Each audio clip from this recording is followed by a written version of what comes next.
చిన్న SIM card, ఒక OTP, అది పాకిస్తాన్ ఇంటెలిజెన్స్ చేతిలో పడితే ఏం జరుగుతుందో తెలుసా? ఓటీపీ అంటే మనం డైలీ యూజ్ చేసేదే కదా. అదే మన సింపుల్గా తీసుకునే ఓటీపీ ఇప్పుడు ఒక పెద్ద ఇన్వెస్టిగేషన్ మధ్యలో ఉంది. ఏం జరిగింది అసలు? వెస్ట్ బెంగాల్లో ఎస్టీఎఫ్ ఇద్దరిని అరెస్ట్ చేసింది. వాళ్ళ పేర్లు షేక్ ముర్సలిన్, గౌతమ్ కరా. వీళ్ళు బయటికి ఏమో నార్మల్ సిమ్ కార్డ్ సేలర్స్, కానీ ఎస్టీపీ అరెస్ట్ చేసిన తర్వాత స్టోరీ వేరే డైరెక్షన్లోకి మారింది. అంటే పాకిస్తాన్లో ఉన్న వాళ్ళు మన ఇండియన్ నెంబర్స్ని యూజ్ చేసే ఛాన్స్ ఉందా? సమాచారం ప్రకారం వీళ్ళు ఇండియా సిమ్ కార్డ్స్ని పాకిస్తాన్లో ఉన్న కొంతమందికి యూజ్ అయ్యే విధంగా అరేంజ్ చేస్తున్నారంట. మరి వీళ్ళకేం లాభం? అదే ఇప్పుడు కేసులో అసలైన పాయింట్. బయటకు అది ఇండియన్ నెంబర్లా కనిపిస్తుంది, కానీ దాని వెనుక ఎవరెవరు ఉన్నారనేది వేరే విషయం.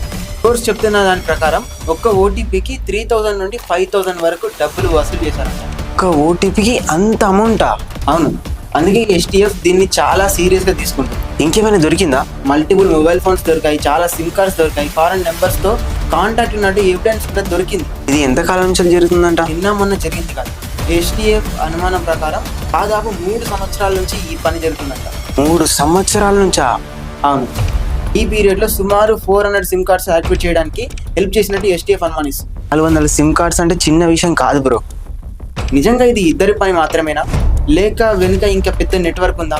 ఇప్పుడు ఎస్టీఎఫ్ వాళ్ళ phone calls, foreign contacts, travel history అన్నీ చెక్ చేస్తుంది.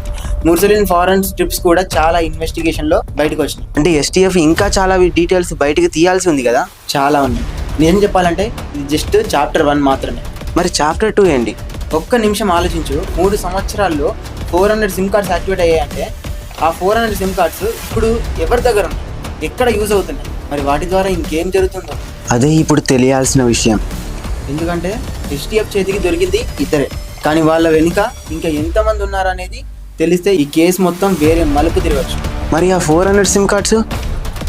అది తెలియాలంటే ఇన్వెస్టిగేషన్ కంప్లీట్ అవ్వాలి.